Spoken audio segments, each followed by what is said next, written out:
तो hello friends, welcome to all of you on Binda ji forum. स्वागत है आपका अपने यूट्यूब चैनल बिंदा जी फोरम पे। तो फ्रेंड्स, बहुत समय के बाद आज मैं आपको BTSC Bihar technical service commission ITI instructor को लेके दो ऑफिशियल लेटर आपके साथ शेयर कर रहा हूँ। तो वीडियो को शुरू से अंत तक देखिएगा, क्योंकि ये वीडियो को ज़्यादा से ज़्यादा शेयर इसलिए भी कीजिएगा क्योंकि जिस कारण से हम लोग जो भी शॉर्टलिस्ट हुए थे आफ्टर मार्क्स, जो पासिंग मार्क्स था, जो हम लोग मेरिट लिस्ट में आए थे, उसके बावजूद बहुत सारे अनवांटेड, जो कि आप लोग देख ही पा रहे होंगे, धारणा दे रहे थे वो। तो मैं इसको ज़्यादा कवर करने की कोशिश, क्योंकि ऐसे भी इससे मन उब चुका था, इसलिए क्योंकि बहुत सारी अनियमितताएं बीटीएससी के द्वारा बीटीएससी में हुआ।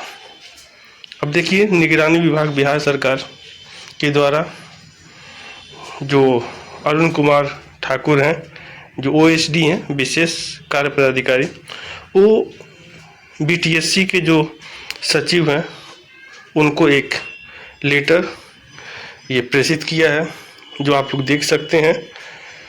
पहला है 7/6/2023 और 38 से 52/2023 में फर्जी प्रमाण पत्र के आधार पर अनुदेशकों की बहाली किए जाने के संबंध में।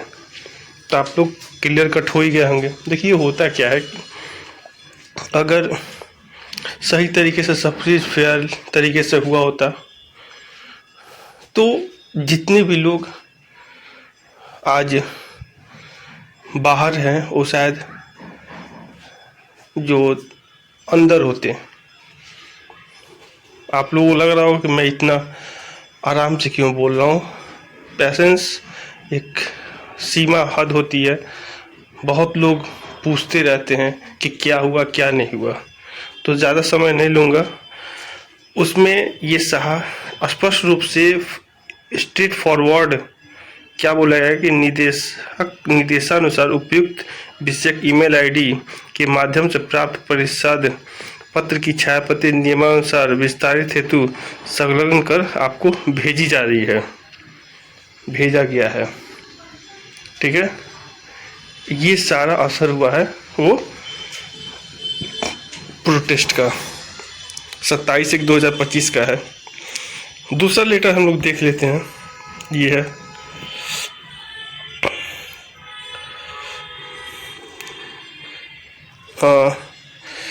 ये है, आप लोग देख सकते हैं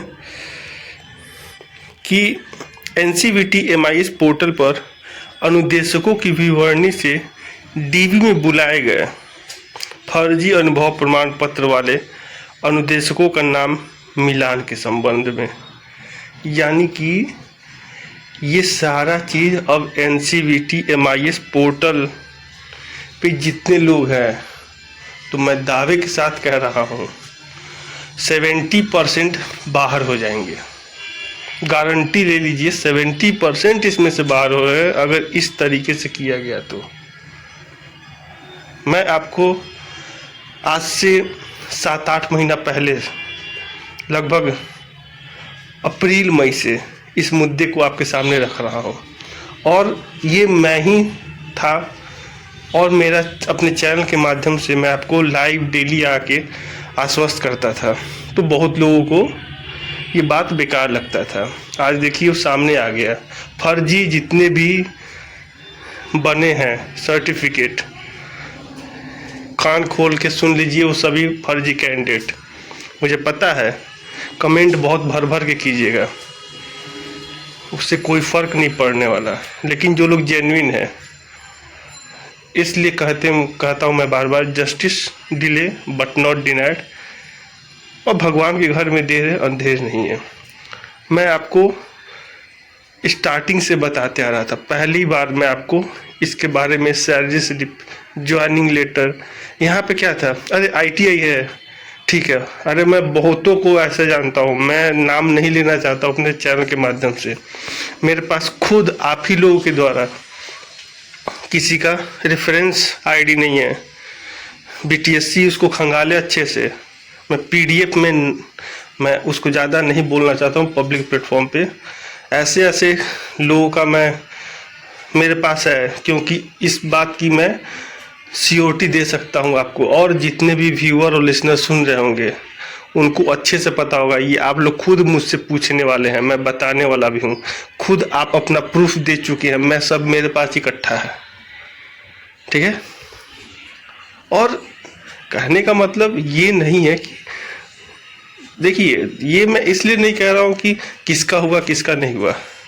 जो फेयर होता है और जो अकॉर्डिंग टू रूल होता है और अकॉर्डिंग टू कॉन्स्टिट्यूशन, हमारा जो भारत का संविधान करता है, आर्टिकल 16, 14 की बात नहीं, क्योंकि इक्वालिटी है, ठीक है, यहाँ पे कोई दिक्कत नहीं, लेकिन 16 का वायलेशन यहाँ पे हुआ है।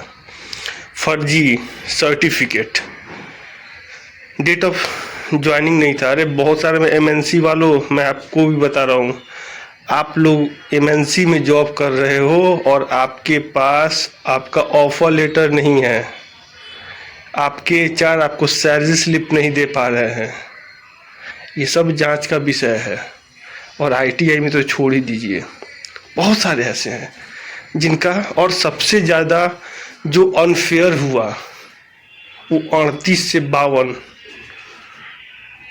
कैटेगरी वाइज तो दूर की बात है, ट्रेड वाइज नोटिफिकेशन जो दिया गया था उसको अलग अलग ना करके दाल भात मिक्स कर दिया गया था, खिचड़ी बना के दिया गया था।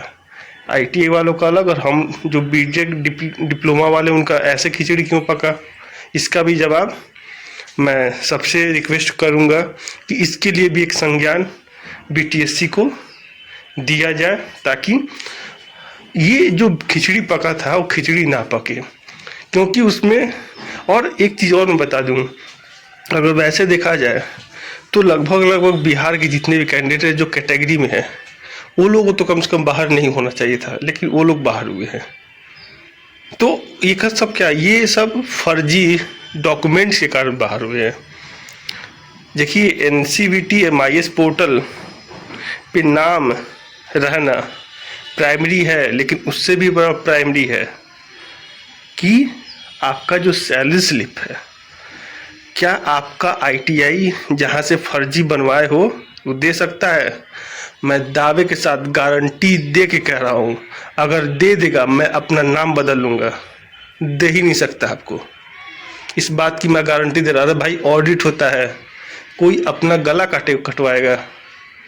हो ही नहीं सकता ऐसा, कोई नहीं अपने गला फंसवा सकता है, क्योंकि फिनेंशियल वित्तीय वर्ष में ही ऑडिट होता है और कोई भी कॉलेज आपको ऐसा गलती नहीं करेगा। तो सरासर गलत है। तो एक ही चीज़ है कि वीडियो को ज़्यादा से ज़्यादा आप लोग शेयर कीजिए और होप, आशा रखिए न्याय मिलेगा। जितने भी लोग सेलेक्ट हुए थे मेरिट में, अगर वो जेन्युइन है, भगवान पे विश्वास रखिए, सिलेक्शन होगा।